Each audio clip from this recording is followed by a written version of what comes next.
그 집 두 채는 둘째랑 막내 앞으로 넘긴다. 이미 정리 끝났으니 토달 생각하지 마라. 시동생과 시누이에게 30억짜리 재산을 통째로 넘기겠다는 시부모의 일방적인 통보였어요. 지난 9년 동안 제가 그 두 채에 부어넣은 돈만 무려 3억. 그럼 제가 낸 3억은요? 제 말이 끝나기도 전에 시어머니는 피식 웃으며 쏘아붙였어요. 이년아, 그건 맏며느리로서 당연한 도리지. 그 순간 남편은 고개만 숙인 채 입을 꾹 다물어 버렸습니다. 그런데 바로 다음 날 아침 남편이 짐을 싸며 말했어요. 저희는 처가로 가겠습니다. 통쾌한 선언과 함께 남편이 내민 이것 하나로 제 인생은 송두리째 뒤바뀌어 버렸는데요. 9년 은혜를 원수로 갚은 시댁의 최후, 지금 시작합니다. 안녕하세요. 저는 이현정이라고 합니다. 올해로 결혼 9년차 평범한 직장인이죠. 작은 회계 사무실을 다니며 퇴근하면 집으로 돌아와 남편이랑 저녁상 마주하는 게 하루 중 제일 큰 낙인, 그저 그렇게 살아온 사람인데요. 결혼할 때만 해도 저는 우리 부부 인생이 이렇게까지 꼬일 줄은 정말이지 꿈에도 몰랐어요. 남들처럼 평범하게 아파트 한 채 장만하고 명절이면 시댁에 가서 전 부치고 주말이면 마트 가서 장을 보는 그런 소박한 행복이 우리 몫일 줄 알았거든요. 그런데 지금 제가 살고 있는 집을 보시면 다들 깜짝 놀라시는데요. 곰팡이가 슬어 벽지에 거뭇한 자국이 지도처럼 번지고 겨울이면 창틀 사이로 칼바람이 휘익 새어 들어오는 15평짜리 낡은 빌라 전세거든요. 40 후반에 이런 집에 살고 있다고 하면 아니 부부가 둘 다 멀쩡히 직장 다니는데 어쩌다가요? 라고 다들 한마디씩 보태시는데 그 사연을 다 풀어놓으려면 우선 우리 부부가 어떻게 만나서 어떻게 이 지경까지 오게 되었는지부터 차근차근 이야기해 드려야 할 것 같아요. 남편을 처음 만난 건 제가 38, 작은 회계 사무실에 막 이직했을 무렵이었어요. 거래처 직원으로 사무실에 드나들던 사람이 지금의 남편인데 키도 훤칠하고 말수는 적어도 눈빛이 어찌나 따뜻하던지 저는 처음 본 날부터 마음이 풀려버렸거든요. 1년쯤 연애를 하고 결혼 이야기가 오갈 무렵 남편이 제 손을 잡고 조심스럽게 말을 꺼내더라고요. 현정아, 우리 부모님이 좀 보통 분들은 아니야. 어머니가 특히 좀 깐깐하셔. 만나기 전에 마음 단단히 먹어. 무슨 소리를 들어도 너무 상처받지 말고. 그 말이 어찌나 마음에 걸리던지 시댁에 처음 인사드리러 가던 날 저는 새벽부터 일어나서 옷을 입었다 벗었다 3번을 반복했어요. 너무 화려해도 안 되고 너무 수수해도 안 되고 친정엄마가 골라준 곤색 원피스에 진주 귀걸이를 달고 손에는 한과 세트와 홍삼 한 박스를 들고서 남편을 따라 시댁 현관에 들어섰는데 그 순간 시어머니의 시선이 제 발끝부터 머리끝까지 쭉 훑고 지나가는 게 느껴졌어요. 마치 시장에서 생선 고를 때 아가미를 들춰보고 비늘 상태를 확인하는 그런 눈길이었거든요. 앉아라. 거기 말고 거기. 그래, 거기 앉아봐라. 시어머니는 굳이 햇볕이 정면으로 내리쬐는 자리를 가리키셨고 저는 영문도 모른 채 그 자리에 앉아 한참 동안 눈이 부셔서 제대로 고개도 못 들었어요. 옆에 있던 남편이 안쓰러웠는지 자리를 바꿔주려 하니까 시어머니가 손을 휘저으며 나더라. 얼굴 좀 자세히 보자 하시는데 그 말투에 어찌나 가시가 박혀 있던지 등에 식은땀이 흘렀습니다. 차를 내오시는 시어머니의 손에서 찻잔이 제 앞에 놓이는 그 순간에도 시어머니는 제 친정 이야기부터 캐물으셨어요. 친정아버지는 무슨 일을 하시느냐, 친정엄마는 어디 출신이시냐, 형제는 몇이냐, 집안에 대학 교수나 의사는 없냐. 저희 친정아버지는 평생을 시장에서 청과상 하시며 저희 삼남매를 키워주신 분이라 저는 솔직하게 말씀드렸어요. 친정은 부산 자갈치 근처에서 작은 과일 가게를 하시고 위로 오빠 하나, 아래로 여동생 하나 있다고요. 그 말이 끝나기가 무섭게 시어머니의 입꼬리가 한쪽으로 빗두름하게 올라가더니 들으라는 듯이 깊은 한숨을 푹 내쉬시더라고요. 아이고, 사돈댁이 장사꾼이시구나. 우리 집안은 대대로 글 읽던 양반 집안인데 이거 격이 좀 맞으려나 모르겠다. 얘야, 너 우리 집안에 시집 오면 친정 도움 같은 거 바라지 마라. 우리는 그런 거 받는 집안 아니다. 옆에 앉아있던 남편이 엄마 하고 발끈해서 끼어들었지만 시어머니는 들은 척도 안 하시고 차만 호로록 드시더라고요. 저는 무릎 위에 올려둔 두 손을 어찌나 꽉 쥐었던지 손톱이 손바닥을 파고들어 반달 모양의 자국이 선명하게 남았을 정도였어요. 친정으로 돌아오는 길에 남편이 운전대를 잡고 현정아, 진짜 미안하다. 우리 엄마가 원래 좀 그래라며 한숨을 푹푹 쉬는데 저는 차창에 이마를 기대고 한참을 말을 잃었습니다. 그런데도 저는 결혼을 결심했어요. 시어머니가 어떤 분이든 남편 하나만 보고 가자고. 이 따뜻한 사람 손만 잡고 살면 어떤 풍파가 와도 견딜 수 있을 거라고 어리석게 믿었던 거죠. 결혼식 날 패백실에서 시어머니는 대추를 한 움큼 집어 제 치마폭에 던지시면서 아들 많이 낳아서 우리 집안대를 이어라. 그게 며느리가 할 일이다라고 하셨고 저는 그 말이 그저 옛날 어른들의 덕담인 줄로만 알았어요. 결혼하고 나서 우리 부부는 부지런히 살았어요. 남편은 야근에 주말 근무까지 마다하지 않았고 저도 회계 일을 하면서 따로 자격증을 따고 부업을 뛰면서 한 푼이라도 더 모으려 발버둥 쳤죠. 그렇게 모은 종잣돈에 양가에서 보태주신 돈을 합쳐서 우리는 시세보다 훨씬 싸게 분양받을 수 있다는 그놈의 지역주택조합 아파트에 영혼까지 끌어모아 넣었습니다. 부동산 사장님이 이거 무조건 됩니다. 2년이면 입주해요 하고 큰 소리를 치는 바람에 우리는 그 말을 철석같이 믿고 도장을 찍었어요. 그게 우리 부부 인생 최대의 실수가 될 줄 그때는 정말 몰랐죠. 토지 매입이 안 되네. 조합장이 횡령을 했네.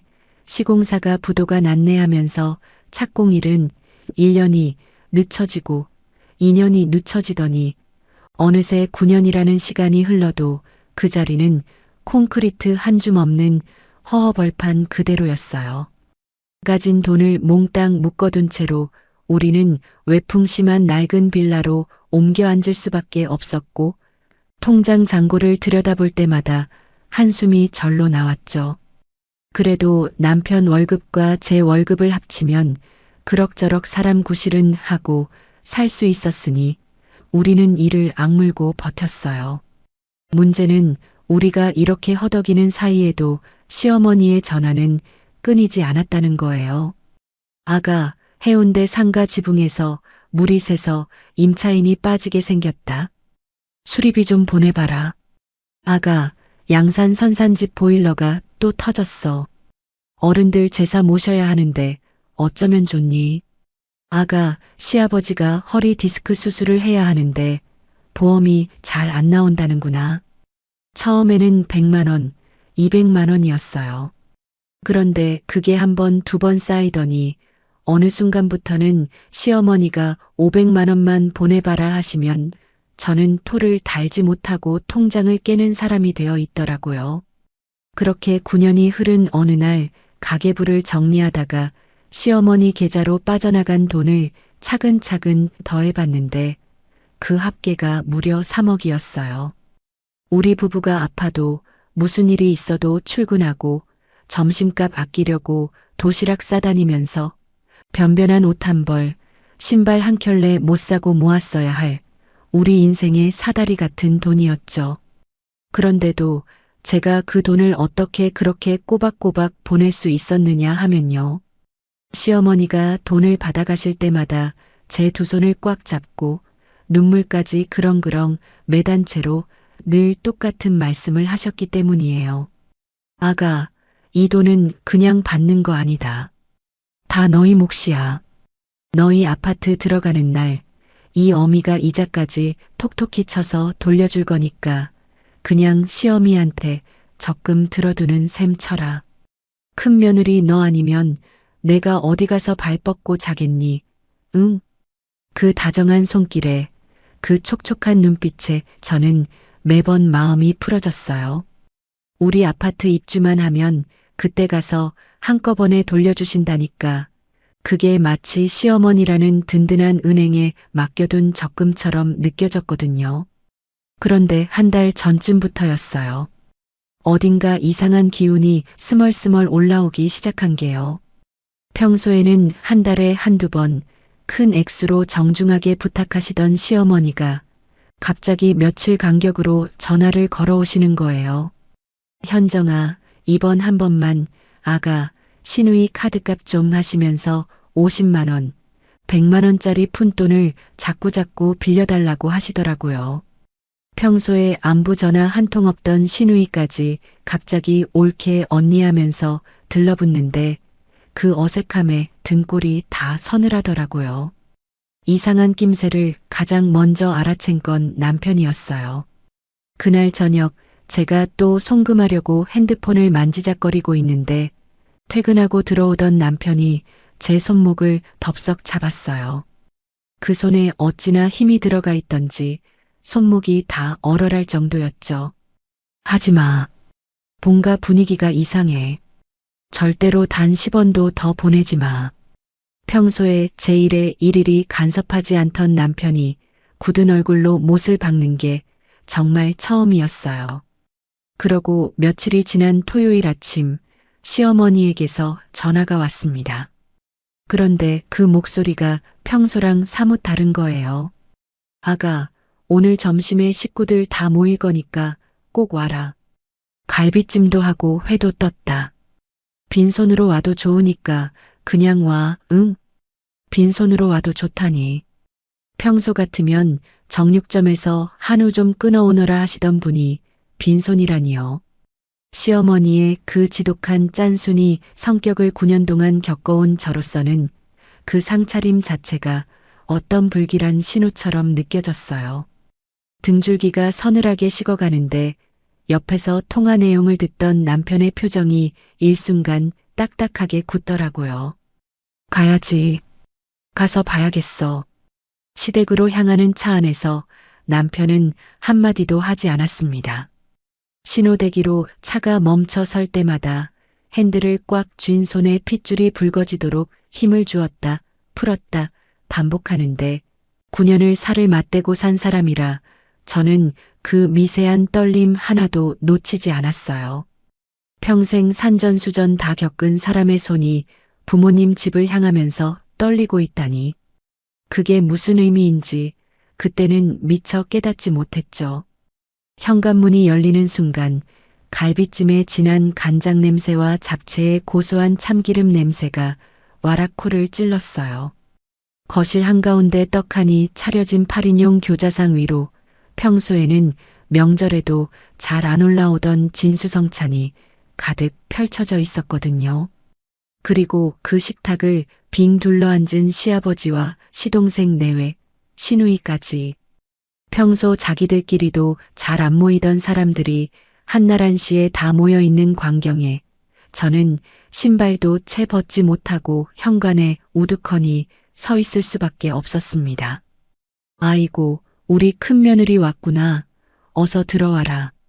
시어머니가 두 팔을 활짝 벌리며 저를 맞이하시는데 그 환한 미소가 어쩐지 가면처럼 느껴지더라고요. 그리고 식사가 무르익을 무렵 시아버지가 헛기침을 두어 번 하시더니 천천히 입을 여시는 그 순간 저는 막 갈비 한 점을 입에 가져가려던 참이었어요. 손에서 젓가락이 툭 떨어져 식탁 위를 굴렀고 9년 동안 며느리로 살아온 제 인생 전부가 그날 그 식탁에서 거짓말처럼 산산조각 나기 시작했습니다. 시아버지의 입에서 흘러나온 말씀은 제가 평생 들어본 그 어떤 말보다도 차갑고 가벼웠어요. 마치 동네 부동산 사장님이 매물 설명하듯 아주 무심한 말투로 던지시더라고요. 해운대 상가는 둘째한테 넘기기로 했다. 양산집은 막내 가져가고 그렇게 정리하기로 식구들끼리 다 합해 봤으니까 너희도 그렇게 알고 있어라. 식탁 위로 떨어진 제 젓가락이 짜르륵 소리를 내며 굴러갔고 그 소리에 시어머니가 흠칫 어깨를 움찔하셨어요. 저는 한참 동안 시아버지 얼굴만 빤히 쳐다봤습니다. 무슨 말을 들은 건지 머리로 정리가 안 되더라고요. 해운대 상가, 양산 선산집, 그 두 채를 고치고 보수하느라 제가 지난 9년 동안 시어머니 통장으로 부어넣은 돈이 무려 3억이었는데 그 돈으로 가치를 올린 부동산 두 채를 단 한 푼도 보태지 않은 시동생과 시누이에게 그대로 넘긴다니요. 그것도 제 의견 한마디 묻지 않고 다 정해놓고 통보하듯이. 저는 떨리는 목소리를 가까스로 다스리며 입을 열었어요. 아버님, 그러면 지난 9년 동안 제가 어머님께 보내드린 그 돈은요? 그 3억은 어떻게 되는 건가요? 제 말이 끝나기가 무섭게 거실에 묘한 정적이 흘렀어요. 시동생은 술잔을 들었다 놨다 하고 시누이는 입꼬리만 묘하게 비트는데 시어머니가 어이없다는 듯 헛웃음을 치시더라고요. 그러더니 제 등을 툭툭 두드리며 이렇게 말씀하시는 거예요. 아가, 그게 무슨 말이니? 그동안 우리 식구들 도와준 거 가지고 이제 와서 돈 얘기를 꺼내면 어떡해. 그건 다 시댁에 효도한 거지. 효도한 돈을 어떻게 돌려달라고 그러니 며느리가. 효도. 효도라는 그 한마디가 제 가슴을 송곳처럼 파고 들어왔어요. 분명히 시어머니는 매번 그 돈을 받으실 때마다 제 손을 잡고 이건 다 너희 몫이다. 이자까지 쳐서 돌려주마라고 약속하셨거든요. 그런데 지금 와서 그 약속이 효도라는 단어로 둔갑해버린 거예요. 옆에서 듣고 있던 시누이가 기다렸다는 듯 끼어들었어요. 어머, 새언니. 우리는 새언니가 진심으로 부모님 챙기는 줄 알았는데 이제 보니까 다 계산하고 보내신 거였어요? 그걸 무슨 비처럼 받아내려고 적어두기까지 하시고. 무섭다 진짜. 시동생도 한마디 거들었죠. 형수님, 가족끼리 그런 거 계산하는 거 아니에요. 부모님한테 효도했다고 생각해야지. 그걸 무슨 채권자처럼 받아낼 일이에요?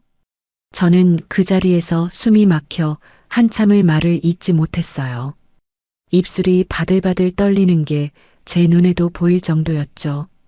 9년이라는 시간 동안 새벽에 일어나 도시락을 싸면서 점심값 아끼려고 회사, 탕비실에서 컵라면으로 끼니를 때우면서 백화점은커녕 동네 옷가게도 한번 못 들어가 보면서 모은 그 돈을 시댁 사람들은 마치 제가 당연히 갖다 바쳐야 할 곡물처럼 여기고 있었던 거예요. 그리고 그 곡물을 입에 올리는 순간 저는 졸지에 가족을 돈으로 환산하는 무서운 며느리로 둔갑해버렸고요. 저는 살려달라는 심정으로 옆에 앉은 남편을 쳐다봤어요. 평소에 어머니 앞에서는 한마디 못하는 사람이지만 그래도 이 순간만큼은 제 편을 들어줄 거라고 믿었거든요. 9년을 같이 살아온 제 남편이니까. 제가 어떤 마음으로 그 돈을 보내왔는지 누구보다 잘 아는 사람이니까. 그런데 남편은 제 시선을 피하더라고요. 고개를 푹 숙인 채로 무릎 위에 올린 두 손만 만지작거리는데 그 손등 위로 핏줄이 굵게 올라와 있는 게 보였어요. 분명히 화가 나 있는 건 알겠는데 입은 꾹 다물고 한마디도 하지 않았죠. 시어머니가 너도 한마디 해봐라. 네 마누라가 지금 부모를 돈으로 보고 있는 거 아니냐라고 닥달하시는데도 남편은 그저 침묵으로 일관했습니다. 그 침묵이 저한테는 시댁 식구들의 비난보다 100배, 1000배 더 아팠어요. 저는 더 이상 그 자리에 앉아 있을 수가 없었어요. 의자를 뒤로 끌면서 벌떡 일어나는데 다리가 후들거려서 식탁 모서리를 짚어야 할 정도였죠. 시어머니가 아니 어디 가니 밥 먹다 말고 하면서 잡으려 하셨지만 저는 그 손을 뿌리치고 현관으로 향했습니다. 신발장 앞에 주저앉아 운동화 끈을 묶는데 손이 어찌나 떨리던지 끈이 자꾸만 손가락 사이로 미끄러져 나가더라고요. 등 뒤로 거실에서 들려오는 소리는 한마디도 귀에 들어오지 않았고 다만 남편이 자리에서 일어나지 않는다는 사실만이 제 가슴을 콱콱 찔러댔어요. 밖으로 나오니 11월 늦가을 바람이 얼굴을 후려쳤어요. 저는 택시도 잡지 않고 아파트 단지를 무작정 걸어 나왔습니다. 손에 핸드폰 하나만 달랑 들고 코트도 제대로 여미지 못한 채로요. 지하철역까지 15분 거리를 어떻게 걸어왔는지 기억도 안 나요. 다만 횡단보도 앞에서 신호를 기다리는데 눈물이 뚝 떨어져서 발등을 적시는 게 느껴지더라고요. 어디 손수건 한 장 없으니까 그냥 손등으로 쓱쓱 닦으면서 사람들 시선을 피해 고개만 푹 숙이고 걸었어요. 집에 도착해서 현관문을 열고 들어와 가방을 던지듯 내려놓는데 그제야 제대로 울음이 터졌어요. 거실 한가운데 주저앉아서 가슴을 두 손으로 꽉 누르고 꺽꺽거리며 울었습니다. 9년이라는 시간이 3억이라는 돈이 그리고 그 모든 것을 묵묵히 견뎌온 제 자존심이 한꺼번에 무너져 내리는데 그보다 더 견딜 수 없었던 건 남편의 그 침묵이었어요. 저는 그날 그 자리에서 제 편이 아무도 없다는 사실을 뼛속 깊이 깨달았거든요. 한참을 그렇게 울다가 저는 안방으로 들어가 옷장 깊숙한 곳에 넣어둔 서류 봉투 하나를 꺼냈어요. 사실은 한 달 전부터 시어머니가 이상한 부탁을 하기 시작할 무렵부터 저는 만약을 대비해서 이혼 서류를 미리 준비해 두고 있었거든요. 그때까지만 해도 정말 쓸 일이 있을 거라고는 생각하지 않았는데 막상 그날 그 식탁에서 남편의 침묵을 본 순간 저는 그 서류를 꺼내야겠다는 결심이 섰어요. 떨리는 손으로 협의 이혼 서류를 식탁 위에 펼쳐놓고 제 이름 3글자와 도장을 또박또박 찍었습니다. 그리고 서류를 식탁 한가운데 올려놓고 거실 소파에 웅크리고 앉아 남편을 기다렸어요. 남편이 현관문을 열고 들어온 건 그로부터 2시간쯤 지나서였어요. 신발을 벗는 그 발소리가 어찌나 무겁고 느리던지 마치 천근만근 짐을 짊어진 사람 같았죠. 남편은 거실로 들어와 식탁 위에 놓인 서류를 발견하고는 한참 동안 그 자리에 멈춰 서 있었어요. 서류와 저를 번갈아 쳐다보다가 결국 제 앞에 무릎을 꿇더라고요. 현정아. 저는 고개를 돌리지 않았어요. 9년을 부른 그 이름이 그날따라 어찌나 낯설게 들리던지요. 현정아, 한 번만. 딱 하룻밤만 나한테 시간을 줘. 내일 아침에 내가 다 설명할게. 지금은 아무것도 묻지 말고 그냥 한 번만 믿어줘. 남편의 목소리가 갈라져 있었어요. 그제야 고개를 돌려 남편을 보는데 평소 단단하기만 하던 그 사람 눈이 시뻘겋게 충혈되어 있더라고요. 그리고 손에는 핸드폰을 꼭 쥐고 있는데 그 손가락이 미세하게 떨리고 있었어요. 저는 한참을 그 얼굴을 들여다보다가 결국 고개를 한번 끄덕였습니다. 어차피 더 따져 묻고 싶은 기운조차 남아있지 않았으니까요. 저는 안방으로 들어가 이불을 머리끝까지 끌어덮었어요. 잠은 한숨도 오지 않았고 거실에서는 남편이 밤새도록 소파에 앉아 무언가를 정리하는 부스럭거리는 소리만 들려왔습니다. 새벽 2시쯤이었을까요? 거실에서 남편이 누군가에게 작은 목소리로 통화하는 소리가 들렸어요. 무슨 내용인지는 정확히 들리지 않았지만 변호사님, 녹취록, 이체 내역 같은 단어들이 띄엄띄엄 새어나왔죠.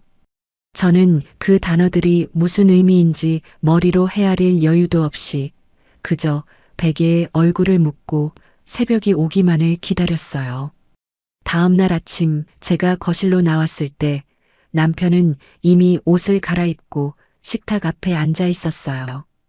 그리고 식탁 위에는 어제 제가 올려둔 이혼 서류가 그대로 놓여 있었고 그 옆에는 새로 꺼내놓은 커다란 노트북 한 대와 두툼한 서류 파일 하나가 가지런히 정리되어 있었습니다. 남편은 충혈된 눈으로 저를 올려다보면서 천천히 입을 열었어요. 현정아, 앉아봐. 내가 다 보여줄게. 저는 떨리는 다리로 식탁 의자에 앉았고 남편이 노트북을 열어 제 쪽으로 화면을 돌려놓는 순간 저는 제 눈을 의심할 수밖에 없었습니다. 남편이 노트북 화면을 제 쪽으로 돌리는 순간 거기에는 폴더 하나가 떡하니 열려 있었어요. 폴더 이름은 현정이 보호였습니다. 그 5글자를 보는데 제 가슴 한구석이 욱신하고 저려왔어요. 폴더 안에는 날짜별로 정리된 하위 폴더들이 줄줄이 늘어서 있었는데 지난 9년간 제가 시어머니에게 송금했던 이체 내역서 캡처본이며 시어머니가 돈은 다 너희 못 기다라고 약속하셨던 카톡 대화 캡처본이며 심지어 어제 식탁에서 시댁 식구들이 저를 몰아세우던 그 목소리까지 모든 게 빼곡하게 들어차 있더라고요. 저는 입을 다물지 못했어요. 남편이 자기 핸드폰을 꺼내 식탁 위에 올려놓고는 어제 그 식사 자리에서 녹음된 파일을 짧게 재생해 주었거든요. 시어머니의 효도한 돈을 어떻게 돌려달라고 그러니라는 그 한마디가 거실 가득 울려 퍼지는데 어제는 비수처럼 박혔던 그 말이 오늘은 우리 손에 쥐어진 무기처럼 들리더라고요. 여보, 이게 다 뭐야? 제 목소리가 자꾸만 갈라져서 저는 침을 한번 꿀꺽 삼켜야 했어요. 남편은 충혈된 눈으로 저를 빤히 쳐다보다가 그제야 길고 긴 한숨을 내쉬더라고요. 미안해, 현정아. 한 달 전부터 알고 있었어. 본가 분위기가 이상하게 돌아가는 거. 그래서 내가 변호사 친구한테 자문도 받아두고 증거들 하나하나 모으고 있었어. 어제 식탁에서 내가 입을 꾹 다물고 있었던 거. 그거 내가 너 무시해서가 아니야. 그 자리에서 내가 한마디라도 거들면 우리 부모님이랑 동생들이 분명히 말을 빙빙 돌리면서 발뺌할게 뻔했거든. 그래서 일부러 끝까지 듣고 다 녹음한 거야. 어젯밤에 너한테 하룻밤만 달라고 한 것도 이 자료들 다 정리해서 너한테 보여주려고 그런 거였어. 저는 한참을 말을 잇지 못하고 노트북 화면만 멍하니 바라봤어요. 어제는 남편이 침묵으로 저를 버렸다고 생각했는데 사실 그 사람은 그 시간 내내 저를 지키기 위해 입을 다물고 있었던 거예요. 그동안 시댁 사람들이 우리 부부 사이를 어떻게든 흔들어 보려고 별짓을 다 했을 때도 남편은 늘 자기 가족이라는 이유로 그러려니 하고 넘기는 사람이었거든요. 그런 사람이 자기 핏줄을 상대로 이렇게 칼을 갈고 있었다니요. 식탁 위에 놓인 이혼 서류를 남편이 천천히 두 손으로 집어들었어요. 그러더니 제 눈앞에서 그 서류를 반으로 쭉 찢어버리더라고요. 한 번 더, 또 한 번 더. 4조각으로 찢긴 종이가 식탁 위로 흩어지는데 남편이 제 손을 꽉 잡으면서 그러더라고요. 현정아, 우리 오늘부로 짐 싸자. 일단 장인어른 댁으로 들어가자. 이 빌라는 부동산에 내놓고 우리 집이랑은 당분간 연락 다 끊고 내가 우리 부모님이 너한테 한 발짝도 못 다가오게 완벽하게 막을게. 남편의 그 한마디에 저는 결국 그 사람 어깨에 얼굴을 묻고 다시 한번 울었어요. 어제 흘린 눈물이 절망의 눈물이었다면 오늘 흘린 눈물은 안도와 미안함이 뒤섞인 눈물이었거든요. 9년을 같이 살아오면서 이 사람이 이렇게 단단한 사람이었다는 걸 저는 그날 처음 알았습니다. 우리는 그날 오후 내내 짐을 쌌어요. 옷가지며 그릇이며 책이며 9년치 살림이 박스 15개에 빼곡하게 담겼습니다. 남편은 그 사이 부동산에 전화를 걸어 전셋집을 즉시 내놓았고 짐을 보관 창고로 옮기는 용달까지 1시간 만에 다 섭외해 두었더라고요. 사람이 작정하고 움직이니까 일이 이렇게나 빠르게 처리되는구나. 저는 그날 처음 알았어요. 저녁 무렵 짐을 가득 실은 우리 차는 친정집으로 향했습니다. 친정은 부산 외곽에 있는 오래된 단독주택이었는데 친정엄마는 이미 작년에 돌아가셨고 친정아버지 혼자 마당에 채소나 가꾸시며 지내고 계셨어요. 미리 전화 한 통 못 드리고 갑자기 박스 짐을 잔뜩 싣고 들이닥쳤는데도 친정아버지는 자초지종을 캐묻지 않으셨어요. 대문 앞에서 차를 세우자마자 마당까지 마중 나오신 아버지가 제 얼굴 한번 쓱 보시더니 그저 짧게 한마디 하시더라고요. 들어와라. 저녁부터 먹자.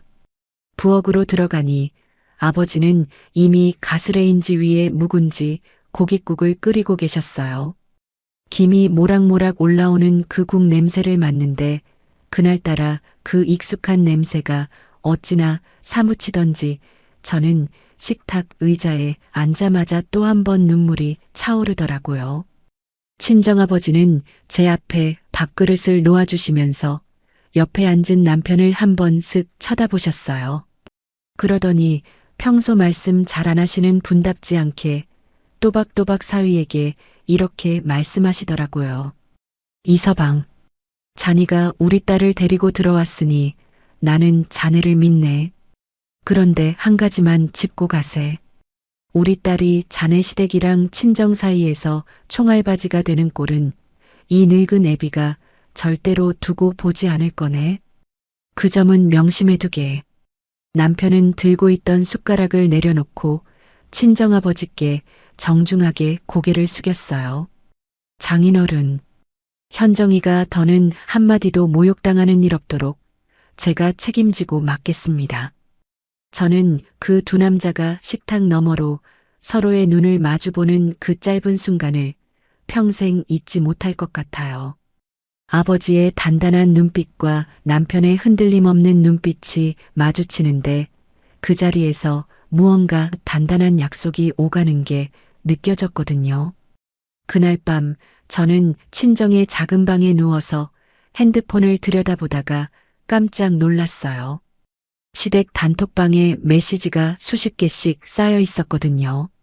시누이는 오빠가 마누라 치마폭에 쌓여서 부모를 버렸다. 그 여자 들어오고 우리 집안이 풍비박산이 났다 같은 글들을 도배해 놓았고 시동생은 형 정신 차려라. 그 여자가 형 인생 망친다라며 협박 같은 문자까지 보냈더라고요. 시어머니는 시어머니대로 내가 너를 어떻게 키웠는데 이럴 수가 있냐는 장문의 메시지를 보내놓으셨고요. 남편은 그 메시지들을 캡처해서 또 하나의 폴더에 차곡차곡 저장하고는 단톡방에서 조용히 나가버렸어요. 그렇게 사흘이 지난 토요일 오후였어요. 친정집 마당에 빨래를 널고 있는데 골목 어귀에서 오토바이 굉음이 요란하게 울리더라고요. 그러더니 잠시 후 친정집 대문 앞에서 누군가 거칠게 초인종을 눌러대기 시작했어요. 시어머니였습니다. 시아버지까지 같이 오셔서 대문을 발로 차며 고래고래 소리를 지르시는데 그 목소리가 어찌나 컸던지 옆집 아주머니가 빨래를 널다 말고 담장 너머로 빼꼼 고개를 내미실 정도였어요. 이현정, 너 2년 안 나와. 우리 아들 어디다가 빼돌렸냐? 동네 사람들 다 좀 와보소. 이 집 며느리가 시애미를 갖다 버렸어요. 시어머니는 일부러 골목 한복판에 서서 곡소리를 내기 시작했어요. 아이고, 아이고 하면서 마치 초상집에 온 사람처럼 가슴을 두드리며 통곡을 하시는데 그 모습을 보는 제 손에서 빨래 집게가 툭 떨어졌어요. 동네 사람들이 하나둘씩 집 앞으로 모여들기 시작했고 시어머니는 그 시선들을 즐기기라도 하듯 더 크게 악을 쓰셨죠. 저 독한 년이 내 아들 등쳐먹고 살림 챙겨서 도망쳤어요. 글쎄, 친정에 숨겨놓고는 시애미를 만나주지도 않는다니까요. 세상에 이런 며느리가 어디 있어요. 어디. 저는 다리에 힘이 풀려 마당 한가운데 주저앉을 뻔했어요.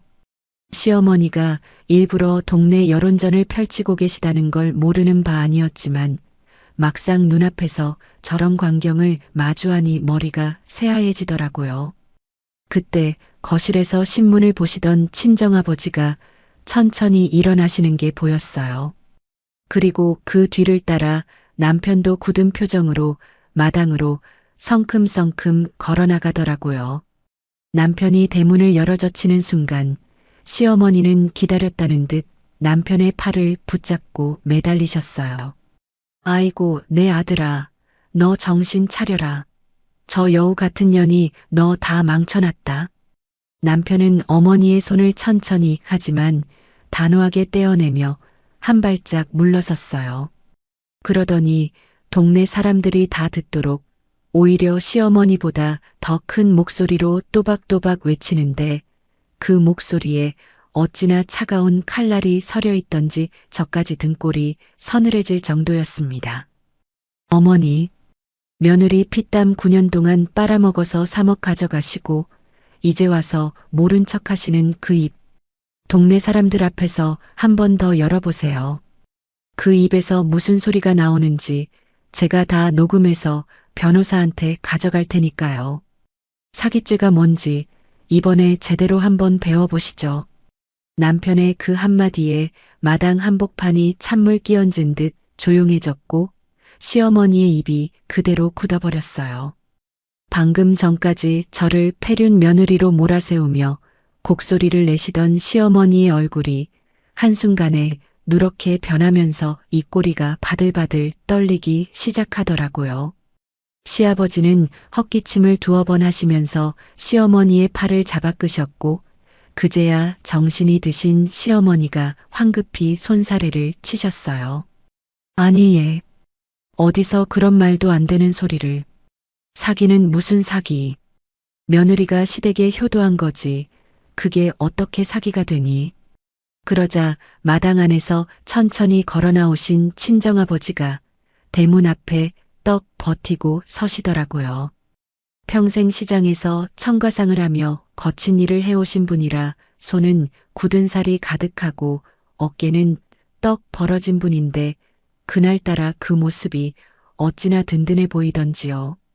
친정아버지는 시어머니와 시아버지를 한 번씩 번갈아 쳐다보시더니 낮지만 묵직한 목소리로 이렇게 말씀하셨어요. 사돈댁에서 평생 글 읽으셨다는 양반 집안이라고 그렇게 자랑하시더니 남의 집 대문 앞에서 곡소리 내는 게 가쪽 집안 법도였소이까. 동네 사람들 다 보는 앞에서 망신살 뻗치기 전에 오늘은 그만 돌아가시는 게 좋을 듯하오. 친정아버지의 그 한마디에 시어머니의 얼굴이 이번에는 시뻘겋게 달아올랐어요. 시아버지가 더 이상 안 되겠다 싶으셨는지 시어머니를 거의 끌다시피 해서 오토바이 뒷자리에 태우고는 부랴부랴 골목을 빠져나가셨죠. 오토바이 소리가 멀어지자 동네 사람들도 하나둘씩 자기 집으로 돌아가기 시작했고 마당에는 저와 남편 그리고 친정아버지 셋만 덩그러니 남았습니다. 그날 밤 저는 잠을 제대로 못 잤어요. 분명히 시어머니가 저렇게 망신을 당하고 가셨으니 한동안은 잠잠하시겠지 하는 마음 한편으로 저분들이 절대로 이대로 물러설 사람들이 아니라는 직감이 자꾸만 가슴을 두드리는 거예요. 아니나 다를까 다음 날 아침이었어요. 남편의 핸드폰으로 시어머니에게서 전화가 걸려왔는데 그 목소리가 어찌나 달콤하고 다정하던지 저는 옆에서 듣다가 소름이 다 돋을 정도였습니다. 아들아, 어제는 어미가 좀 흥분했다. 미안하다. 우리 가족끼리 이러면 안 되지. 며느리도 같이 본가로 한번 와라. 어미가 다 차려놓고 기다릴게. 어제 일은 다 오해니까 우리 식구들끼리 차분하게 풀어보자. 응? 저는 옆에서 고개를 절레절레 흔들었어요. 거기 가면 또 무슨 봉변을 당할지 뻔히 보이는데 호랑이 굴에 제 발로 걸어 들어가는 일이잖아요. 그런데 남편이 의외로 차분하게 알겠습니다. 어머니, 가겠습니다라고 대답하더라고요. 전화를 끊자마자 저는 남편의 팔을 붙잡고 매달렸어요. 여보, 거길 왜 가? 또 무슨 짓을 할지 모르는데. 남편은 제 손등을 토닥이면서 입꼬리만 살짝 올리더라고요. 현정아, 가야 해. 가서 끝장을 봐야 해. 우리가 자꾸 피하기만 하면 저분들은 동네방네 우리가 죄 지은 줄 알고 도망 다닌다고 소문낼 거야. 그리고 오늘은 내가 다 준비해 갈 거니까 너는 그냥 옆에 앉아 있기만 하면 돼. 남편은 그 말을 하면서 노트북 가방을 어깨에 메고 두툼한 서류 파일을 한쪽 팔에 끼더라고요. 그 모습이 어찌나 비장해 보이던지 저는 더 이상 말리지 못하고 옷을 갈아입었습니다. 시댁 현관에 들어서는 순간 저는 그 광경을 보고 헛웃음이 나오는 걸 가까스로 삼켰어요. 거실 한가운데 떡하니 차려진 8인용 교자상 위에는 며칠 전 그날과 똑같이 갈비찜이며 회며 진수성찬이 펼쳐져 있었고 시아버지와 시동생 내외 시누이까지 또 약속이나 한 듯 빙 둘러앉아 있었거든요. 그리고 식탁 한쪽 끝에는 깔끔하게 출력된 종이 3장이 가지런히 놓여 있었어요. A사 용지였는데 맨 위에는 굵은 글씨로 이렇게 적혀 있더라고요. 재산 포기 및 위임 각서. 저는 그 글자를 읽는 순간 다리에 힘이 풀려서 식탁 의자에 털썩 주저앉았어요.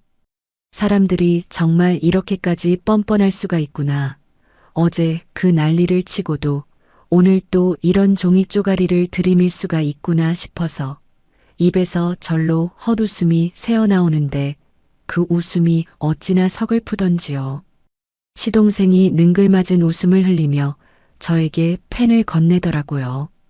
형수님, 가족끼리 3억 가지고 법이니 변호사니 그런 거 들먹이는 거 아닙니다. 그냥 여기 깔끔하게 사인 한번 해주시면 우리도 형수님한테 더는 뭐라 안 할게요. 어차피 효도하신 돈 아닙니까? 이거 그냥 정리하는 의미로 한번 사인해 주세요. 시누이도 옆에서 한마디 거들었어요. 새언니, 그냥 사인하시고 우리 옛날처럼 살아요. 이게 다 어머님이 새언니 생각하셔서 만든 서류예요. 새언니가 사인만 해주시면 어머님이 다시는 새언니 안 괴롭히신댔어요. 저는 그 종이를 손끝으로 슥 끌어당겨 한 줄 한 줄 읽어내려갔어요. 내용은 간단했어요. 지난 9년간 시댁에 보낸 3억은 전부 며느리가 자발적으로 증여한 효도금이며 향후 어떠한 명목으로도 반환을 요구하지 않는다는 각서였죠. 거기에 더해서 시댁 부동산에 대한 일체의 권리나 지분 주장도 포기한다는 조항까지 빼곡하게 적혀 있더라고요. 한마디로 9년 동안 부어넣은 제 피땀과 앞으로 우리 부부가 받을 수 있는 모든 권리를 한꺼번에 갖다 버리라는 종이었어요. 제가 입을 열기도 전에 옆에 앉아있던 남편이 그 각서를 휙 집어들더니 식탁 위로 다시 탁 내려놓으며 한마디 했어요. 이건 오해를 푸는 자리가 아니라 조직적인 사기극의 마무리 단계네요. 거실이 일순간 얼어붙었어요. 시어머니가 너 그게 무슨 말버릇이냐? 라며 펄쩍 뛰셨지만 남편은 거기서 멈추지 않더라고요. 주머니에서 핸드폰을 꺼내 식탁 한가운데 놓고는 녹음 파일 하나를 천천히 재생하기 시작했어요. 며칠 전 그 식탁에서 시댁 식구들이 저를 몰아세우던 그 목소리들이 거실 가득 또박또박 울려 퍼지는데 시동생과 신우이의 얼굴이 사색이 되어가는 게 눈에 다 보이더라고요. 효도한 돈을 어떻게 돌려달라고 그러니라는 시어머니의 목소리, 형수님이 무서운 사람이었네요 라던 신우이의 비웃음, 그 모든 말들이 그날 그 자리에서 그대로 재생되는 거예요. 그게 끝이 아니었어요. 남편은 어깨에 메고 온 노트북을 꺼내 식탁 위에 펼쳐놓고 폴더 안에 정리해둔 자료들을 하나씩 보여주기 시작했어요. 지난 9년간 시어머니 계좌로 송금된 3억의 이체 내역 한 푼 한 푼 송금할 때마다 시어머니가 이 돈은 다 너희 몫이다. 이자까지 쳐서 돌려주마라고 약속하셨던 카톡 캡처본 시어머니가 직접 아가 이번엔 정말 너희 결혼할 때 한 약속 잊지 않았다라고 보내신 음성 메시지까지 그 모든 게 날짜별로 일목요연하게 정리되어 있는 화면 앞에서 시어머니의 손이 부들부들 떨리기 시작하더라고요. 방금 전까지 능글맞은 표정으로 펜을 들이밀던 시동생은 입을 다물지 못한 채 자기 누나만 쳐다봤고 신우이는 고개를 푹 숙이고 식탁 위에 깍지 낀 손가락만 만지작거리고 있었어요. 시아버지는 헛기침만 연거푸 하시면서 시선을 어디 둘지 모르고 천장만 바라보셨고요. 남편이 노트북을 탁 덮으면서 시아버지와 시어머니를 똑바로 쳐다보며 한마디 하더라고요. 제 아내를 평생 호구로 만들려고 작정하시고 만든 이 종이 쪼가리에 우리 부부는 단 한 글자도 쓸 수 없습니다. 그리고 오늘 자리에서 나온 말씀들 다시 한번 녹음해서 저희 변호사한테 넘기겠습니다. 사기 및 부당이득 반환 청구로 들어갈 거니까 그렇게 알고 계세요. 그 순간이었어요. 그때까지 입을 꾹 다물고 있던 신우이가 갑자기 식탁을 탁 치면서 비명처럼 소리를 지르더라고요. 오빠, 형부 부부 그 알량한 3억 때문에 우리가 다 죽게 생겼다고. 우리 사정도 좀 봐줘야 할 거 아니야. 저는 그 말을 듣는 순간 머릿속이 번쩍하면서 무언가 결정적인 단서를 잡은 것 같은 기분이 들었어요. 다 죽게 생겼다니. 도대체 저 사람들이 무슨 일을 벌이고 있길래 우리 부부의 3억 때문에 다 죽게 생겼다는 말이 나오는 걸까요?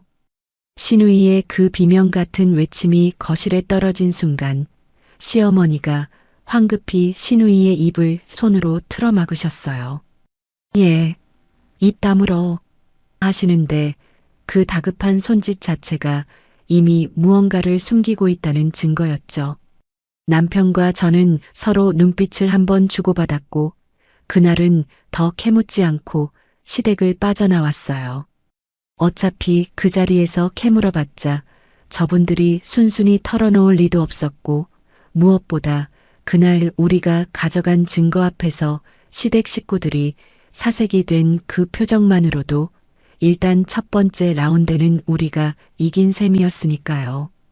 친정으로 돌아오는 차 안에서 남편은 운전대를 잡고 한참을 말이 없었어요.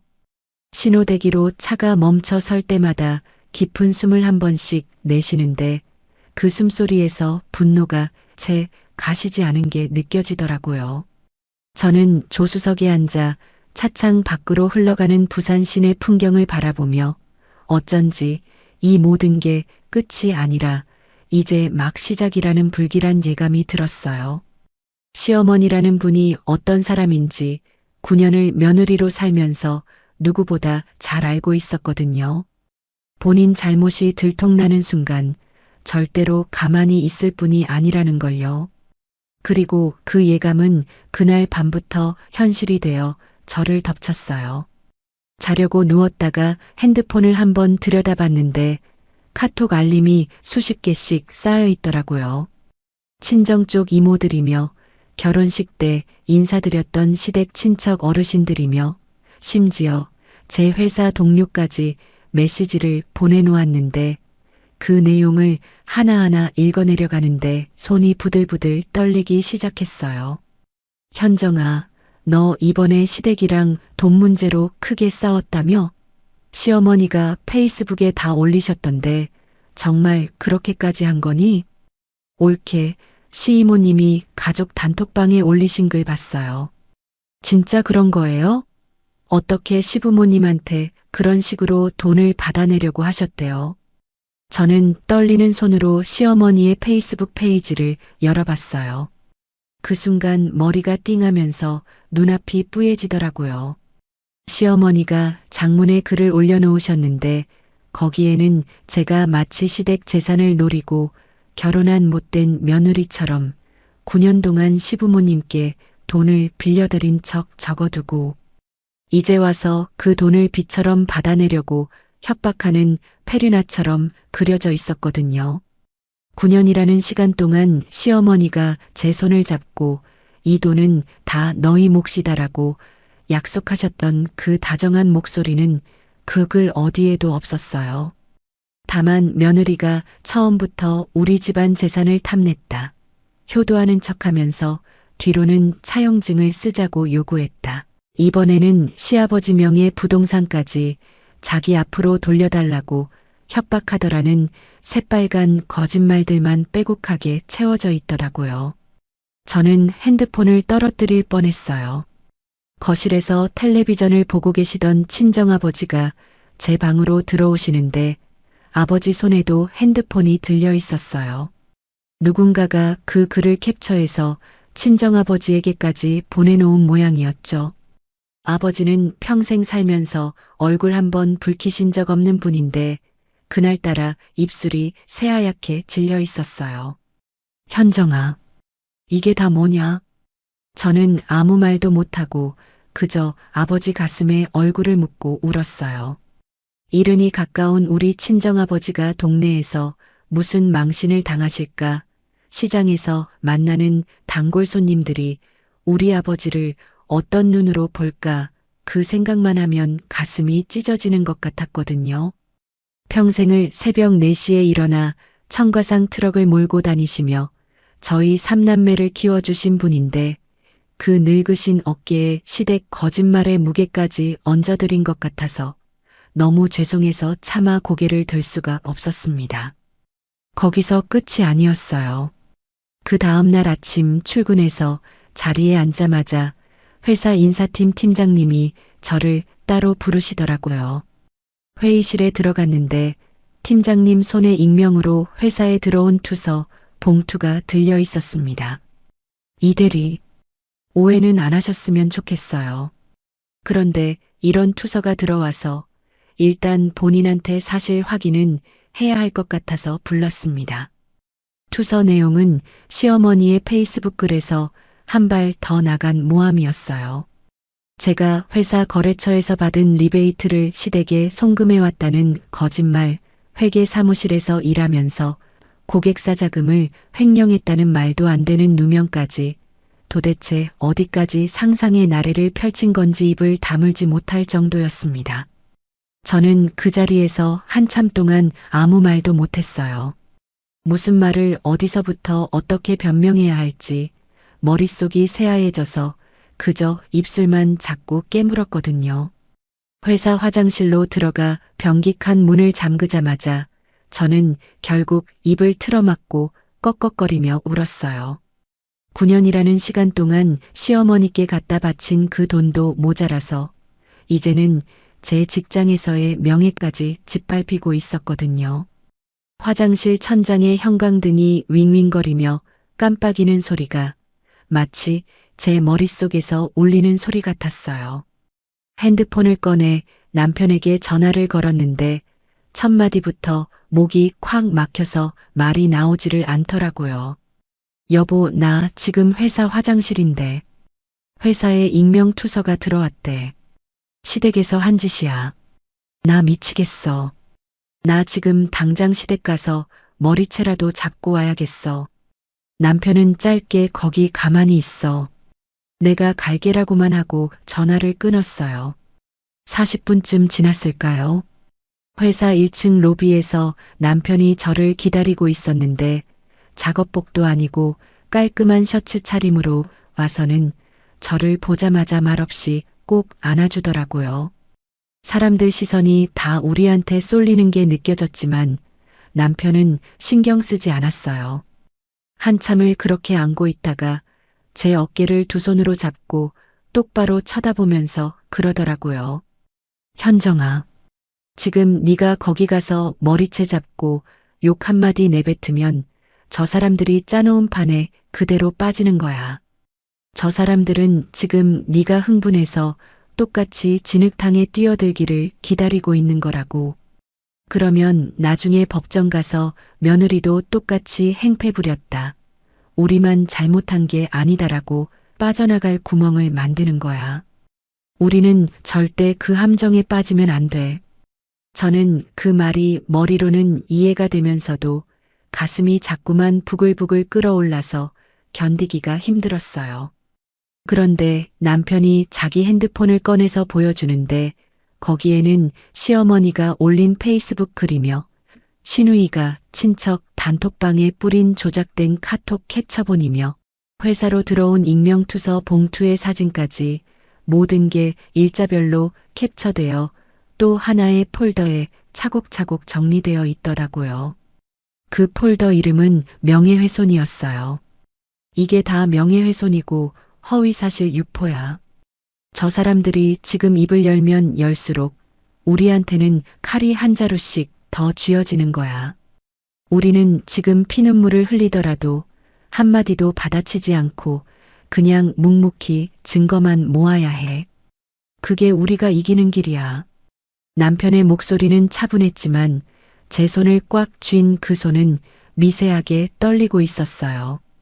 이 사람도 저만큼이나 아니 어쩌면 저보다 더 분노를 사귀고 있다는 게 그 떨림 하나로 다 느껴지더라고요. 저는 가까스로 고개를 끄덕였어요. 시어머니가 짜놓은 진흙탕판에서 같이 뒹굴다가 그분들과 똑같은 사람이 되는 일만은 절대로 만들고 싶지 않았으니까요. 그날 오후 우리는 회사에서 조퇴를 하고 곧장 변호사 사무실로 향했어요. 남편이 사전에 변호사 친구를 통해 소개받은 가사 및 민사 전문 변호사님이 우리를 기다리고 계셨거든요. 사무실 문을 열고 들어가는데 제 다리가 후들거려서 남편이 제 팔꿈치를 받쳐주어야 할 정도였어요. 그래도 변호사님 책상 앞에 앉아 남편이 그동안 정리해둔 폴더들을 하나하나 펼쳐 보일 때 저는 처음으로 가슴 깊은 곳에서 차가운 결심이 차오르는 걸 느꼈습니다. 이 모든 일은 이제 제 눈물이 아니라 법과 증거로만 해결할 거라는 결심이요.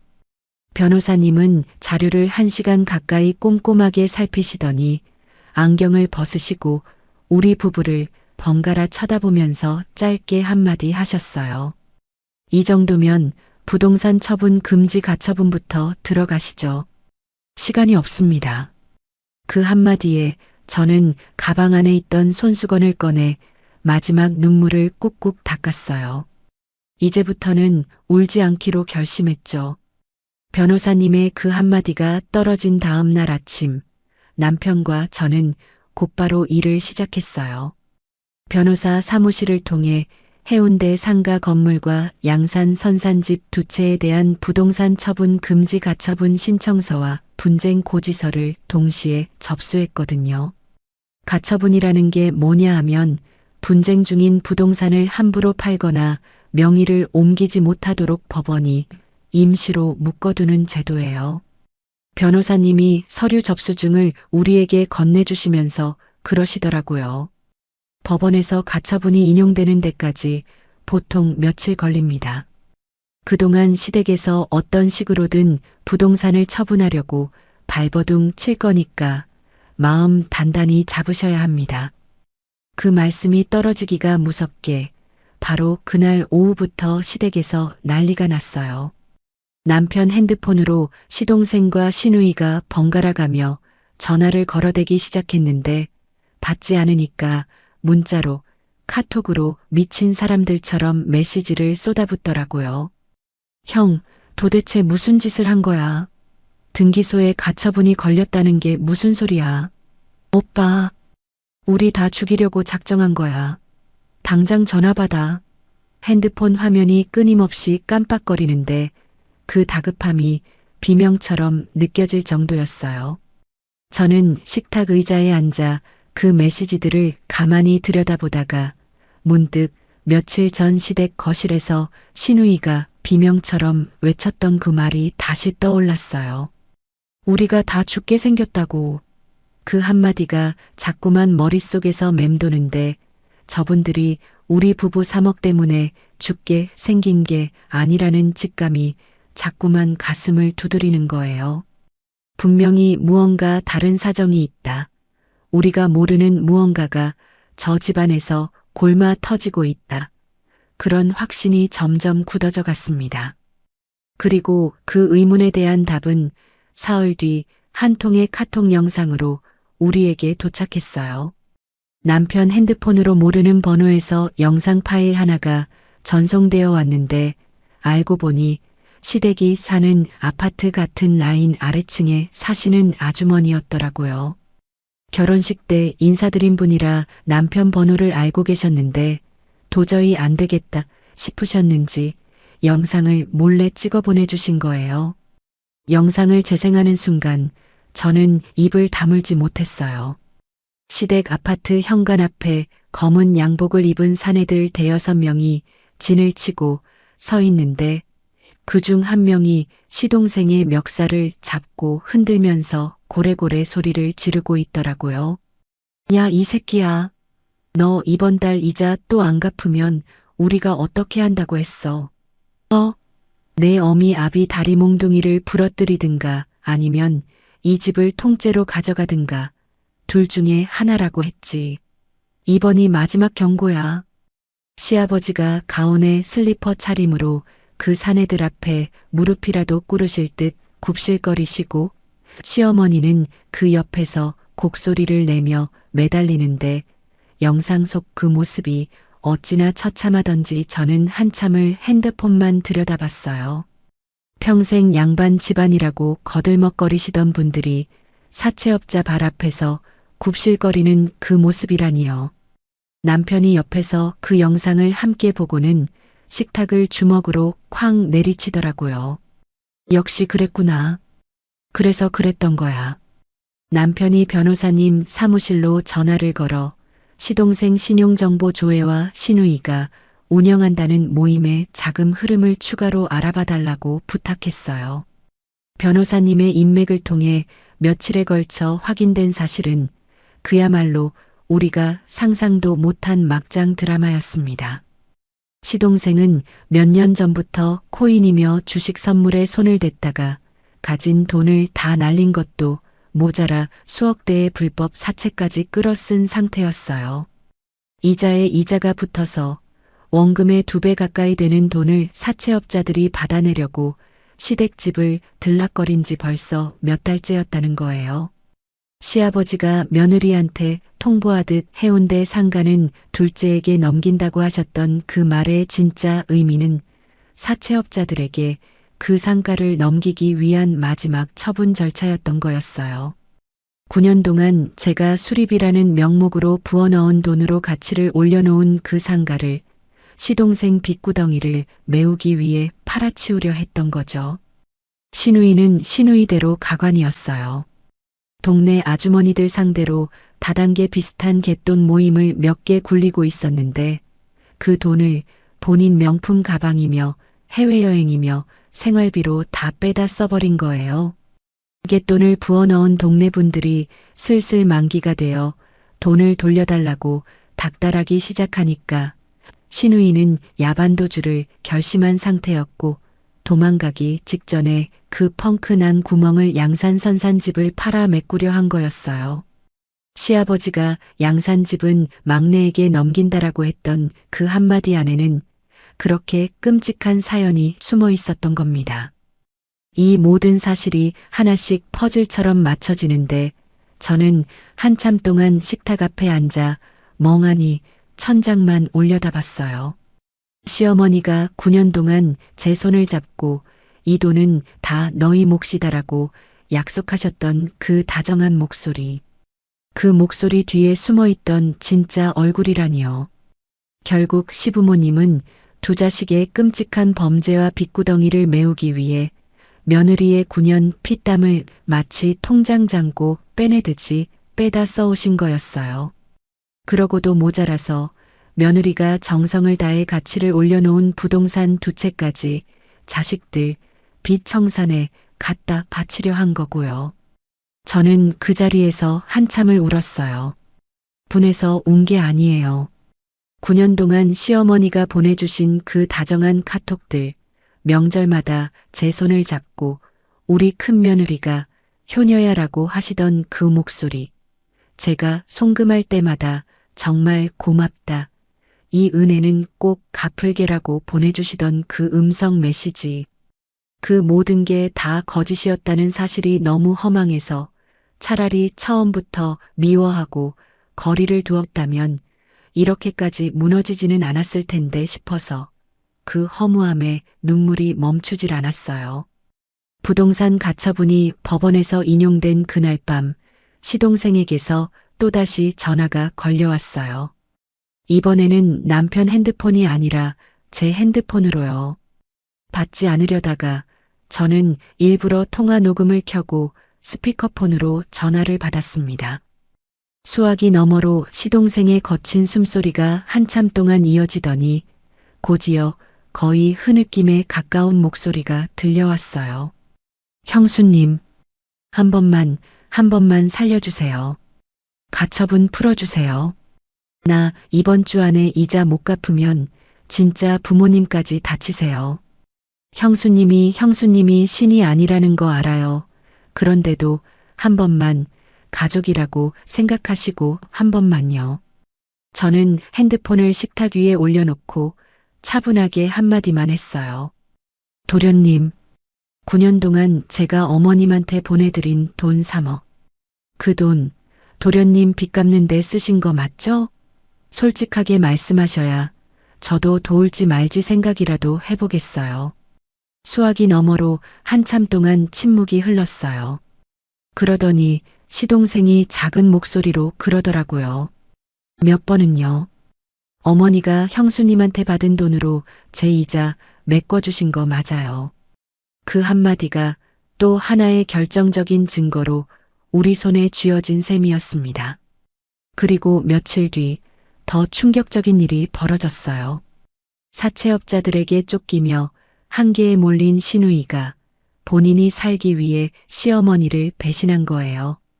시누이가 직접 남편 핸드폰으로 카톡을 보내왔는데 거기에는 시어머니가 직접 시동생과 시누이에게 보낸 메시지 원본들이 그대로 캡처되어 있더라고요. 큰 며느리한테 또 100만 원 부탁해놨다. 며칠 내로 들어오면 이자부터 막아라. 이번엔 너희 누나 갯돈 펑크 메꿔야 하니까 좀 참아라. 큰 며느리는 호구라. 결혼할 때 약속한 말 한 번씩만 해주면 또 돈을 보낸다. 이게 우리 집안 효자 며느리다. 같은 메시지들이 날짜별로 빼곡하게 정리되어 있었어요. 저는 그 카톡 캡처본을 들여다보다가 결국 핸드폰을 식탁 위에 엎어놓고 두 손에 얼굴을 묻었어요. 호구. 시어머니 입에서 직접 나온 그 두 글자가 9년이라는 시간을 정의하는 마지막 못이 되어 제 가슴에 박혀 들어왔거든요. 남편은 제 옆에 와서 어깨를 가만히 감싸 안아 주었고 한참을 말없이 그렇게 앉아 있었습니다. 이제 우리에게 남은 카드는 단 하나, 마지막 한 방이었어요. 시누이의 배신으로 받은 카톡 캡처본을 며칠에 걸쳐 변호사님께 넘기고 우리는 본격적으로 시댁에 대한 사기 및 부당이득 반환 청구 소송을 준비하기 시작했어요.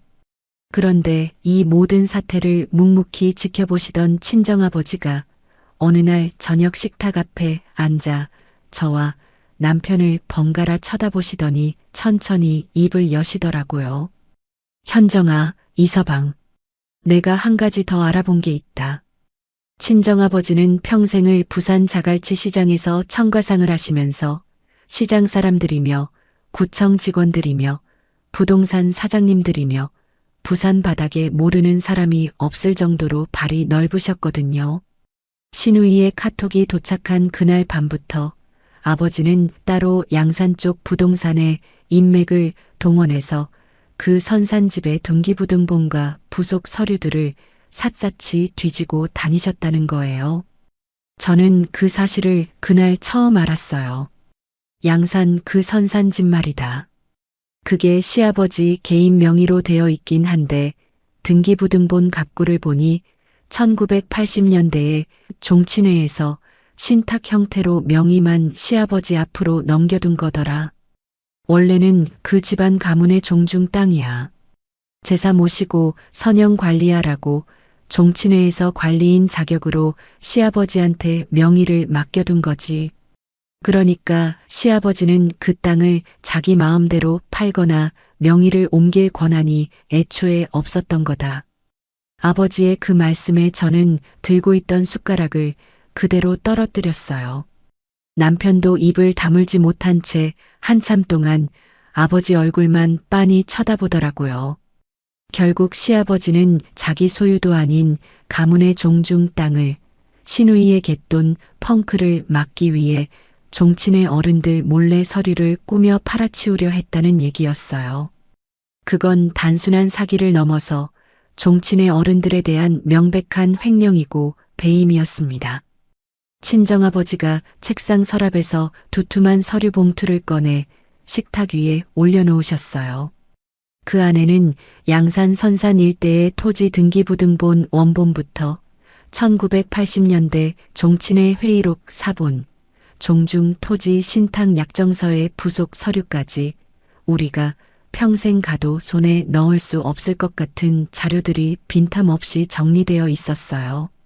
아버지가 그 자료들을 손가락으로 한 장 한 장 짚어가며 설명해 주시는 동안 저는 가슴이 두근거려서 숨을 제대로 쉴 수가 없었습니다. 이서방, 자니가 이걸 들고 종친회 어른들한테 가면 그 집안은 그날로 끝이야. 종친회에서 파문은 물론이고 사기 횡령으로 형사 고발까지 들어갈 수도 있어. 어떻게 쓸지는 자네 부부가 결정해라. 나는 자료만 구해줄 뿐이다. 남편은 한참 동안 그 서류들을 들여다보다가 자리에서 일어나 친정아버지께 깊숙이 절을 했어요. 아버지는 손사래를 치시며 거댔다. 됐어 하시면서도 눈가가 살짝 붉어지신 게 보이더라고요. 그날 밤 우리는 안방에 마주 앉아 이 마지막 카드를 어떻게 쓸지 한참을 의논했어요. 변호사님께도 자정 가까이 전화를 걸어 자문을 구했고 결국 남편이 가장 효율적인 방법을 결정했습니다. 다음 날 오전 남편이 시아버지께 전화를 걸었어요. 평소 같으면 시아버지가 잘 받지도 않으셨을 텐데 이번에는 사정이 다급하셨는지 첫 신호에 바로 받으시더라고요. 저는 옆에서 통화 녹음 버튼을 누르고 가만히 듣고 있었습니다. 아버지, 양산 선산집 말입니다. 그거 아버지 명의로 되어 있긴 하지만 종중 신탁이라는 거 다 알고 있습니다. 자식 빚 갚으려고 종친회 몰래 그 땅 팔아치우려 하신 거 저희한테 들켰습니다. 수화기 너머로 시아버지의 숨이 턱 막히는 소리가 들렸어요. 그러더니 한참 동안 아무 말도 못 하시다가 갈라진 목소리로 겨우 한마디 하시더라고요. 네가 어떻게 그걸... 아버지, 오늘 안에 어머니랑 동생들 모아서 저희한테 정식으로 사과하시고 합의에 응하지 않으시면 내일 오전에 종친회 어르신들 전부 모셔서 이 자료들 다 공개하겠습니다. 그게 어떤 일을 의미하는지는 아버지가 더 잘 아시리라 믿습니다. 전화를 끊고 나서 남편은 후우하고 긴 숨을 내쉬었어요. 평생 아버지께 큰 소리 한 번 내본 적 없는 사람이 자기 핏줄을 향해 칼끝을 겨눠야 하는 그 심정이 오죽했을까 싶어 저는 남편 등을 가만히 쓸어내려 주었습니다. 그날 오후부터 비가 추적추적 내리기 시작하더니 저녁이 되자 양동이로 쏟아붓듯 폭우로 변했어요. 친정집 마당 흙바닥이 순식간에 빗물에 푹푹 잠기고 처마 끝에서 떨어지는 빗방울 소리가 마치 누군가 끊임없이 박수를 치는 것처럼 요란했죠. 저는 거실 창가에 서서 마당을 내다보며 따뜻한 둥글레차를 한 모금 마시고 있었는데 그때 갑자기 대문 밖에서 누군가 미친 듯이 초인종을 눌러대기 시작했어요. 한 번, 두 번도 아니고 손가락에 쥐가 날 정도로 연달아 띵띵띵 누르는 소리에 저는 들고 있던 찻잔을 떨어뜨릴 뻔했습니다. 남편이 우산을 들고 마당으로 나갔다가 잠시 후 누군가를 부축해서 들어오는데 그 모습을 보고 저는 입을 다물 수가 없었어요. 시어머니였어요. 우산도 없이 폭우 속을 뚫고 오신 모양인지 머리부터 발끝까지 비에 흠뻑 젖어 물이 뚝뚝 떨어지는데 화장은 빗물에 다 번져 있었고 입고 계신 한복 치마는 진흙탕에 절어 거무튀튀하게 변해 있었어요. 시어머니는 현관으로 들어서자마자 신발도 못 벗고 거실 한가운데 그대로 철퍼덕 무릎을 꿇어버리셨어요. 그러더니 제 바짓가랑이를 두 손으로 꽉 움켜잡으시면서 통곡을 하기 시작하셨죠. 아가야, 며느라, 한 번만, 딱 한 번만 살려다오. 종친회에 알려지면 우리 영감 매장당한다. 내가 죽일년이다. 내가 죽일년이야. 그동안 내 돈으로 우리 식구들 살린 거 다 인정한다. 사과한다. 진심으로 사과한다. 그러니까 종친회 그것만은 제발 덮어다오. 시어머니가 진흙 묻은 손으로 제 바지를 잡고 늘어지는데 솔직히 9년 전이었다면 저는 그 자리에서 같이 무너져 내렸을지도 몰라요. 다 잊고 용서하자, 가족인데 어떻게 하느냐. 그렇게 마음이 풀어졌을지도요. 그런데 이상하게 그날 그 순간만큼은 제 마음이 얼음장처럼 차갑게 식어 있었어요.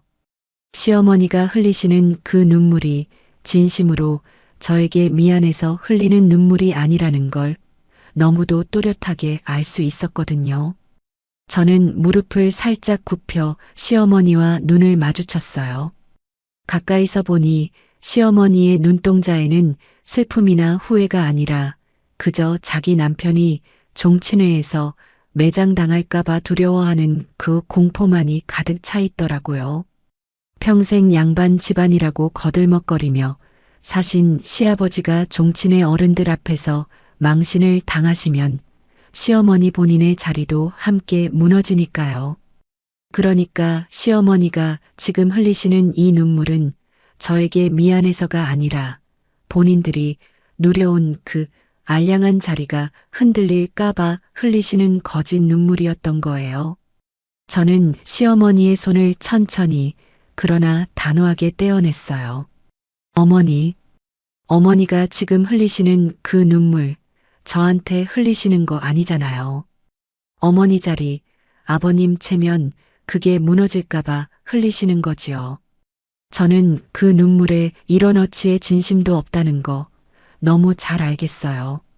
시어머니가 무어라 말씀하시려고 입을 떼시는 순간 거실 한쪽에서 우산을 접고 천천히 걸어 들어오시던 친정아버지가 차분한 목소리로 말씀을 이으셨어요. 사돈, 며느리 고열을 9년 동안 빨아서 다른 자식 사체를 막아주는 그건 가족이 아니라 괴물을 키우는 짓이요. 그렇게 키운 자식들이 지금 사돈댁을 어떻게 만들고 있는지 그건 사돈이 가장 잘 아시지 않소? 시어머니가 친정아버지의 그 한마디에 입을 떡 벌리고 한참을 말을 잇지 못하셨어요. 그때 남편이 천천히 다가가 무릎 꿇은 어머니의 팔을 잡아 억지로 일으켜 세우더니 현관 쪽으로 부드럽지만 단호하게 끌고 갔어요. 어머니, 오늘 이후로 저희와의 모든 대화는 변호사 사무실에서 서류로만 할 겁니다. 더 이상 이렇게 비 맞고 오시지 마세요. 받아들이지 않을 거니까요. 빗줄기는 더 거세지고 있었고 시어머니의 등은 그 폭우 속으로 점점 작아져 갔어요. 폭우 속으로 사라지는 시어머니의 등을 마지막으로 우리 부부의 본격적인 마무리가 시작됐어요.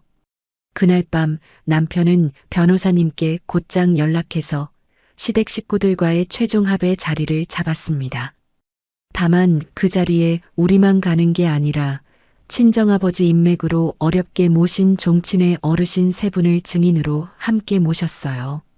그 자리에서 시아버지가 종중선산을 사적으로 처분하려 한 사실을 어르신들 앞에서 인정하시는 한 시댁 식구들로서는 도망갈 구멍이 단 한 군데도 없었거든요.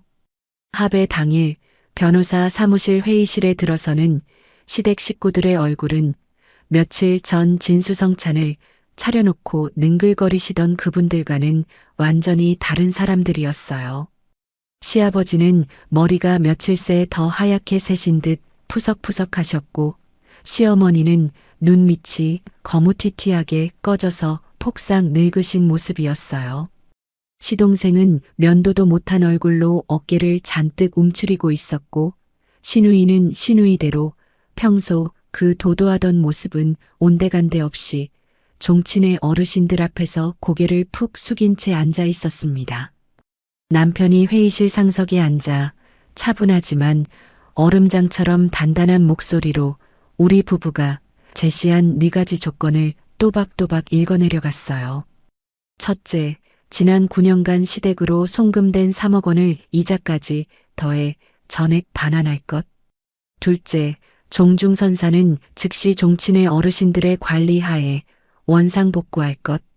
셋째, 며느리에 대한 SNS와 친척 단톡방에 유포된 모든 허위 사실에 대해 자필로 공식 사과문을 작성하여 시댁 친척과 사연자 회사 인사팀에까지 배포할 것. 그리고 마지막으로 향후 모든 가족관계를 법적으로 단절하고 부모 자식 간의 일체의 왕래를 중지할 것. 조건이 다 읽혀내려가는 동안 시어머니는 두어 번 흐느끼시며 무어라 변명을 하시려고 입을 떼시려 했지만 그때마다 종친의 어르신들 중 가장 연배가 높으신 분이 헛기침 한 번으로 그 입을 막아버리셨어요. 결국 합의서가 시댁 식구들 앞에 한 장씩 놓이고 떨리는 손으로 한 명 한 명 자필 사인이 채워졌습니다. 시동생이 사인을 하며 한 방울 눈물을 떨어뜨렸지만 그 눈물조차 저에게는 아무런 감흥을 주지 못하더라고요. 그분들이 흘릴 눈물의 양이 있다면 그건 진작에 다 흘렸어야 할 눈물이었으니까요. 합의서가 마무리된 다음 날부터 시댁 식구들의 운명은 그야말로 빠르게 무너져 갔어요. 시동생은 사채 빚을 갚기 위해 그동안 끌고 다니던 외제차를 헐값에 처분당하고 결국 지방의 한 주물 공장에 일용직으로 들어가 쇳물을 다루며 몸을 부쉈어요. 한 달에 한두 번씩 손가락이며 발등을 대어가며 그렇게 한 달 사채업자에게 이자를 막아나가야 하는 처지가 됐다고 친정 동네까지 소문이 흘러들어오더라고요. 시누이는 시누이대로 갯돈 횡령이 동네에 죄다 퍼지면서 더 처참한 꼴을 당했어요. 결혼 생활을 그럭저럭 유지하던 시누이 남편이 그 소식을 듣자마자 이혼을 통보했고 양육권 소송에서도 갯돈 사기 전력을 이유로 패소해 아이들을 만나지도 못하는 처지가 됐대요. 결국 시누이는 빈손으로 친정으로 돌아와 시부모님과 한 지붕 아래 좁은 방 한 칸에 처박혀 매일같이 서로의 탓을 하며 싸우는 생지옥 같은 일상을 살고 있다는 소식이 들려왔어요. 시부모님은 시부모님대로 며느리를 모함했다는 사실이며 가문의 종중 선산을 빼돌리려 했다는 사실이 친척과 동네 사람들 사이에 쫙 퍼지면서 평생을 자랑하시던 그 양반 집안 체면이 한순간에 무너져 내리셨죠. 명절이 와도 친척들 중 누구 하나 발걸음을 하지 않고 동네 노인정에 가도 사람들이 슬그머니 자리를 비킨다고 역동 아주머니가 친정아버지께 살짝 귀띔해 주시더라고요. 평생 자식 자랑하시며 큰 소리 치시던 그분들의 노후가 그렇게 자식들 빚더미와 함께 무너져 내리고 있었습니다. 저는 그 소식들을 전해 들으면서도 의외로 마음에 큰 동요가 일지 않더라고요. 통쾌하다는 마음도 그렇다고 미안하다는 마음도 아니었어요. 그냥 뿌린 대로 거두신 거구나. 그분들이 직접 만든 결말이구나. 그런 담담한 생각만이 가슴에 잔잔하게 남았을 뿐이에요. 그런데 시댁일이 마무리되고 한숨 돌리던 어느 날 우리 부부에게 또 하나의 거짓말 같은 소식이 날아들었어요. 다름 아닌 그놈의 지주택 조합에서 보낸 등기 우편이었거든요. 봉투를 받아든 남편의 손이 살짝 떨리는 게 보였고 저는 침을 한번 꿀꺽 삼키며 그 옆에 바짝 붙어 섰습니다. 9년 동안 우리 부부의 발목을 잡고 놓아주지 않던 그 무거운 족쇄가 도대체 이번에는 무슨 소식을 들고 왔을까 싶어 가슴이 콩닥거렸어요. 봉투 안에서 나온 서류는 조합 청산 절차 개시 통지서였어요. 그동안 조합장 횡령이며 시공사 부도며 토지 매입 분쟁이며 온갖 문제로 첫 삽도 못 뜨고 9년을 끌어온 그 사업이 결국 조합원 총회를 거쳐 공식적으로 청산 절차에 들어가게 됐다는 통지였습니다. 다행히도 그동안 다른 조합원분들이 변호사를 선임해 조합장과 시공사를 상대로 끈질기게 소송을 이어왔던 덕분에 사업 용지 매각 대금과 회수된 횡령 자금 일부를 조합원들에게 분담금 비율대로 환급해준다는 내용이었어요. 우리 부부가 받게 될 금액은 처음 부어 넣었던 분담금의 절반 조금 넘는 약 2억 원 가까운 돈이었습니다. 저는 그 서류를 한참 동안 들여다보다가 결국 식탁에 엎드려 펑펑 울고 말았어요. 슬퍼서가 아니에요. 그 9년이라는 시간 동안 우리 부부 가슴 한구석을 짓누르던 그 무거운 돌덩이가 비록 절반이긴 해도 이렇게 거짓말처럼 풀려나는 순간이 정말로 올 줄은 몰랐거든요. 남편이 제 등을 가만히 쓸어내려주면서 자기도 눈가가 발갛게 달아오른 채로 그러더라고요. 현정아, 우리 이제 진짜로 우리 집 사자. 며칠 뒤 시댁에서 환수한 3억과 지주택 조합에서 환급받은 2억을 합친 우리 부부의 종잣돈은 곧장 작은 아파트 한 채의 계약금으로 들어갔어요. 화려한 강남도 아니고 새 것 같은 신축도 아니었어요. 친정아버지 댁에서 차로 15분 거리, 지하철역에서 도보로 7분 정도 떨어진 20년 가까이 된 24평짜리 구축 아파트였죠. 베란다 샤시는 살짝 누렇게 변색되어 있었고 부엌 싱크대도 옛날식 모양 그대로였지만 그 집을 보러 갔던 날 거실 창문으로 햇볕이 가득 쏟아져 들어오는데 저는 그 햇살을 보는 순간 가슴이 두근거리더라고요. 9년 만에 처음으로 곰팡이 한 점 없는 벽지를 본다는 사실이 그렇게나 사무치게 좋았어요. 이삿날 친정아버지도 모셔와서 셋이 함께 거실 바닥에 신문지를 깔고 짜장면을 시켜 먹었어요. 평생 말씀이 적으신 아버지가 짜장면 그릇을 거의 다 비우시고는 짧게 한마디 하시더라고요. 이 집이 좋다. 햇볕이 잘 들어서. 저는 그 말씀에 또 눈물이 핑 돌았어요. 평생을 시장 매대 한기퉁이에서 청과상을 하시면서 사실은 누구보다 자식들 잘 살라고 비는 마음이 컸을 뿐이 이제야 햇볕 잘 드는 사위집. 거실에 앉아 짜장면을 드시는 그 모습이 저에게는 그 어떤 명품 가구보다도 값진 풍경이었거든요. 그날 밤 친정아버지를 댁까지 모셔다 드리고 새 집으로 돌아와 거실 창가에 섰는데 남편이 뒤에서 저를 가만히 안아주었어요. 우리는 한참 동안 말없이 창밖만 내다봤어요. 멀리 아파트 단지 너머로 가로등이 하나둘 켜지면서 골목길이 노랗게 물들어가고 있었어요. 남편이 제 어깨에 턱을 살짝 기대면서 그러더라고요. 미안해, 현정아. 그리고 고맙다.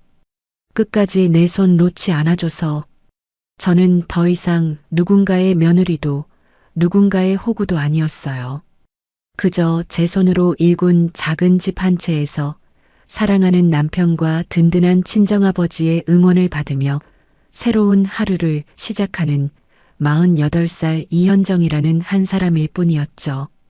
거실 창밖으로 별이 하나 둘 떠오르기 시작했고 저는 남편의 손을 꼭 잡으며 속으로 가만히 다짐했어요. 이제부터 펼쳐질 우리 인생의 다음 페이지에는 곰팡이도 외풍도 누군가의 거짓 눈물도 더 이상 자리할 곳이 없을 거라고요. 긴 이야기 여기까지 들어주신 모든 분들께 진심으로 감사드려요. 오늘 들려드린 현정님의 사연 어떻게 들으셨나요? 9년이라는 시간 동안 며느리라는 이름 하나로 묵묵히 3억이라는 거액을 시댁에 부어넣으며 견뎌오신 현정님의 인내가 결국 든든한 남편분과 친정아버님의 손길 안에서 통쾌하게 빛을 발하는 순간 저도 모르게 가슴이 뭉클해지더라고요. 특히 폭우 속에서 며느리 바지가랑이를 붙잡고 거짓 눈물을 흘리던 시어머니의 손을 단호하게 뿌리치시던 그 장면에서는 9년 묵은 채증이 쑥 내려가는 기분이었습니다. 가족이라는 이름으로 누군가의 희생을 당연하게 여기던 사람들이 결국 본인들이 뿌린 씨앗 그대로 거두는 모습을 보면서 인과응보라는 말이 정말 틀린 말이 아니구나 다시 한번 새기게 되네요. 지금 이 순간에도 어디선가 현정님처럼 묵묵히 자신의 자리를 지키며 견디고 계실 모든 분들께 이 사연이 시원한 위로가 되었기를 진심으로 바랍니다. 햇볕 가득한 새 집에서 새 출발하신 현정님 부부의 앞날이 언제나 따뜻한 꽃길이기를 응원합니다. 현정님께 응원의 댓글을 남겨주세요. 큰 위로가 돼줄 거예요. 오늘도 고부 여정과 함께 해주셔서 감사합니다.